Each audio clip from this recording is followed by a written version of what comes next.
After a clutch penalty shootout, Boise State is back in the Mountain West Championship final. I'm Karlie Drew, joined by Broncos head coach Jim Thomas.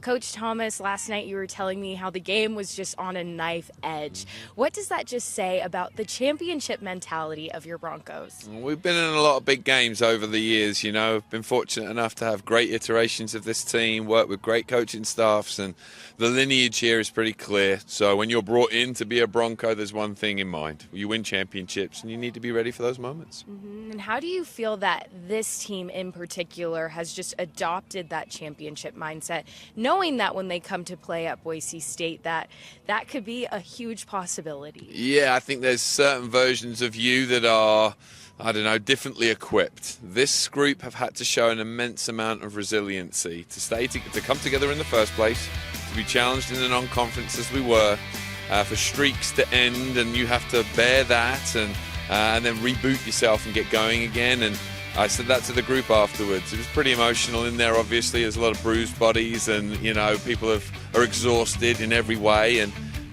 it was very quick for me to reflect upon how resilient this group have been, and compared to the greats of the past, they are the most resilient group I've had the fortune of working with. And up next, Championship Saturday. It will be Utah State, a team that you saw just about a week ago. Right. So what are you taking away from that matchup with that win and the success from that game of your players, and putting into this game? We know postseason play is unlike any other, so you can't, assume the best. But what are you taking away from that match?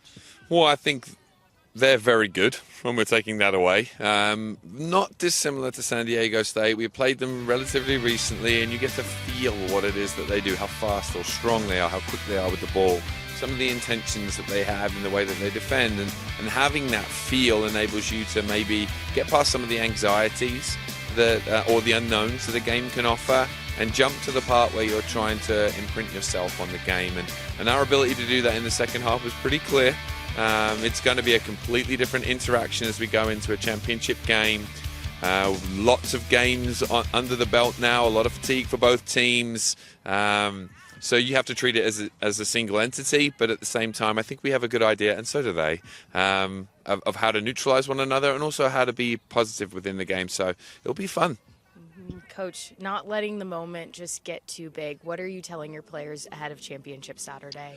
Well, I think yesterday was about celebration. When we've talked about this in the past, if you can't enjoy these moments and take pause and celebrate them, there's no real point in doing this. So we enjoyed last night, and the players did too. And now we come back to our first port of call, which is healing and recovery, and that's what they'll do today. And tomorrow will be the point where we start to sharpen our minds again. But I think there's kind of a moratorium on this. If you start pushing too hard or asking too much too soon, they're not ready to absorb it yet. So celebrate first, rejuvenate and recover second, and then we'll start turning our eyes towards the actual competition part tomorrow. Good luck, Coach Thomas. We look forward to seeing what your Broncos put out on the pitch for Championship Saturday. Appreciate you.